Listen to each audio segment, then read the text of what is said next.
Je t'ai dit dans les derniers épisodes qu'on pouvait équilibrer son assiette, même pendant les fêtes de fin d'année. Maintenant, laisse-moi t'expliquer comment. Bienvenue dans ce nouvel épisode de podcast. Je suis ravie de t'accueillir aujourd'hui dans ce nouvel épisode spécial calendrier de l'Avent où je te donne mes meilleurs conseils pour profiter des fêtes de fin d'année sans culpabiliser.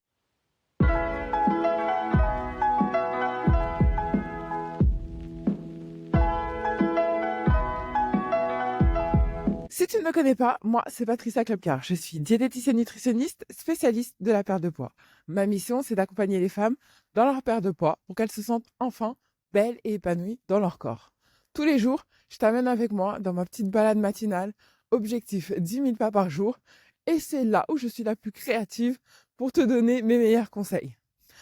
Tout au long de ce calendrier de l'Avent, je t'ai souvent parlé du fait que tu pouvais équilibrer ton alimentation même pendant les fêtes de fin d'année, et qu'un repas copieux ne voulait pas forcément dire que ça allait être la catastrophe alimentaire. Et pour ça, la règle qu'il faut respecter, c'est d'avoir des aliments bruts dans ton assiette, c'est-à-dire des aliments le moins transformés possible. À partir du moment où tu as des aliments de la nature, donc des fruits, des légumes, des sources de protéines, eh ben on est bon. On est bon dans l'équilibre alimentaire. En gros, ce qu'il te faut pour équilibrer ton repas, c'est des féculents, des protéines et des légumes. Alors, si c'est toi qui reçois, bah, tu fais en sorte d'avoir ça sur la table. Donc, une viande, un poisson, ou encore des crustacés pour la source de protéines. Ensuite, tu peux avoir tes féculents, du riz, des pâtes, des pommes de terre, de la semoule, pourquoi pas, du boulgour. Pour la partie féculent, des patates douces aussi.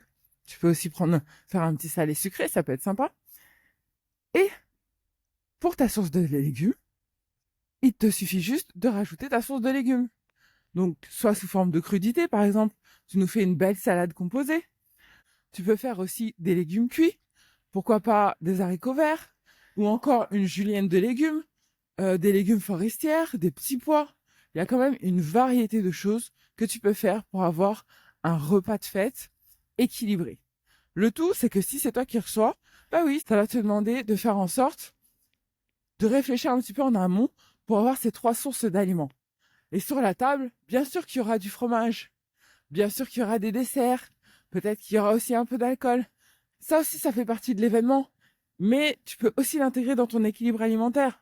Encore une fois, tout va être une question de quantité que tu vas manger et le fait que tu vas t'écouter ou pas en termes de rassasiement. Donc, n'aie pas peur de ton repas. Il faut juste que tu maintiennes l'équilibre avec les trois groupes d'aliments principaux et que tu écoutes ton rassasiement, c'est-à-dire quand tu n'as plus faim. Si par contre c'est toi qui vas chez les autres, bon, c'est vrai que souvent les légumes ça pêche un peu, hein. On a des féculents, ça y a pas de problème. On va avoir du pain, on va avoir des pommes de terre, on va avoir pas mal de choses. Les protéines, ça aussi il y en a, c'est vrai. Maintenant, souvent les légumes ça pêche un peu. Donc si tu vois qu'il y a une petite salade, une petite crudité qui est proposée, bah mets-en dans ton assiette. Si tu vois qu'il y en a pas, eh ben tu feras sans. Écoute, c'est pas grave. Le lendemain, tu vas reprendre ton équilibre alimentaire comme d'habitude. Tu vas réintégrer tes féculents, tes protéines et tes légumes comme d'habitude. Et la vie va très bien se passer. T'inquiète pas. Donc voilà, c'était pour mon conseil du jour. S'il t'a plu, bien sûr, je compte sur toi pour le liker, t'abonner à la chaîne si c'est toujours pas fait. Tu peux bien sûr venir me rejoindre dans mon groupe privé si tu as besoin de motivation. C'est là-bas qu'il faut aller. Et je te dis à demain pour un nouvel épisode. Bisous, bye. Eh bien, je suis à 2462 pas. Je viens de démarrer ma marche. Je t'avoue qu'aujourd'hui, il fait froid. Il fait froid, froid, froid. Mais c'est pas grave, hein. Objectif 10 000. Donc, on y va. Allez, bisous. Bye.